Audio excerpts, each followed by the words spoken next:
If God created the universe, then what created God?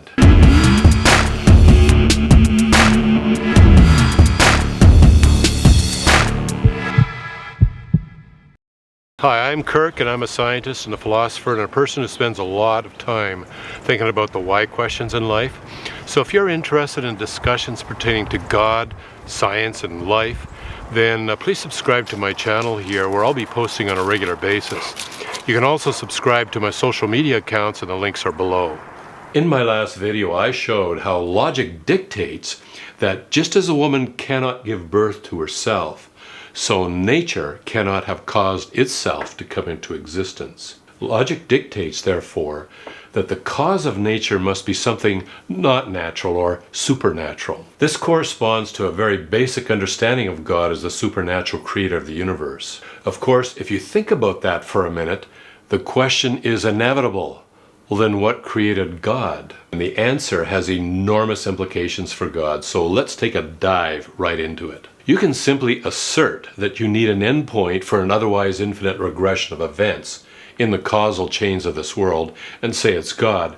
But I find that most people are unpersuaded by simply stating something. So what can we do? Another approach is to simply define God as the uncaused first cause of everything.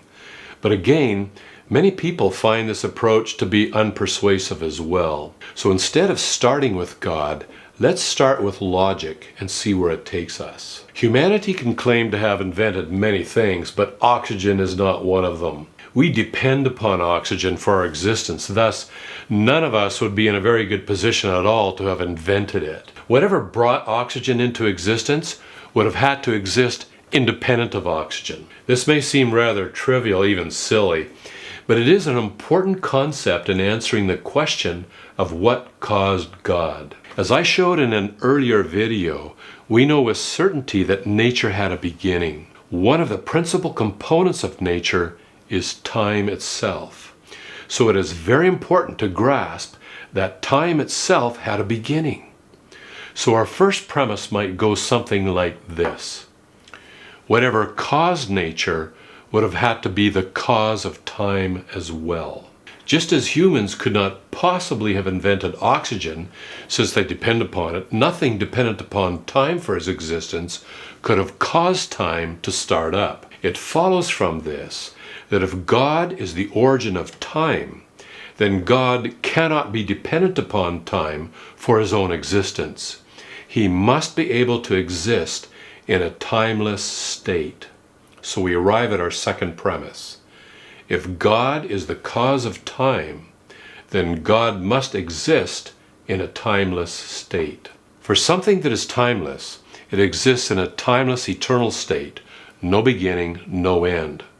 Because there is no beginning in front of which to put a cause, no cause is possible for something that is timeless. To ask what caused something that is timeless is to ask a logically absurd question. It follows from this that, since God has a timeless existence, it is logically impossible for God to have been caused by yet something else. To ask what caused God is to assume God had a temporal beginning, but that's impossible for anything that is timeless. In this case, the creator of time itself. We must conclude that the cause of nature is not only supernatural, but eternal, beginningless, and uncaused.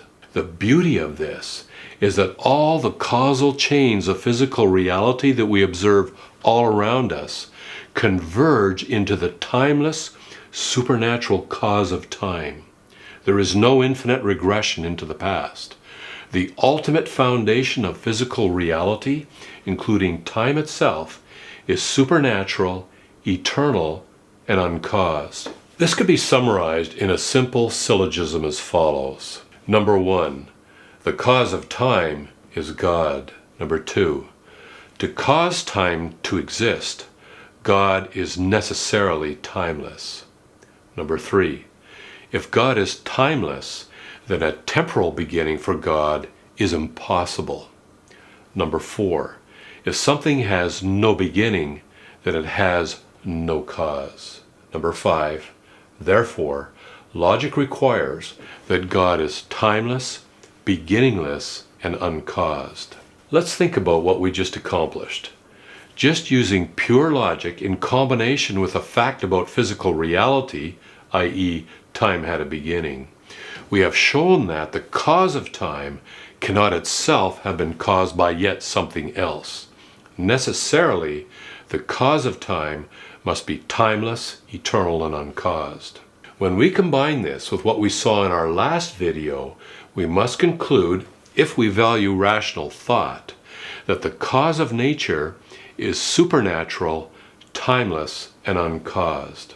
There are still a couple more questions, however. First, could absolutely nothing at all fulfill the qualifications for creating physical reality? Second, is there anything else we can derive about the cause of nature that will give us a better understanding of this supernatural cause? This is to be continued in my next few videos. Well, I hope you enjoyed the video, or at least found it thought-provoking. And if you did, please share it, or you can leave a comment in the section below. And also, don't forget to hit the like button.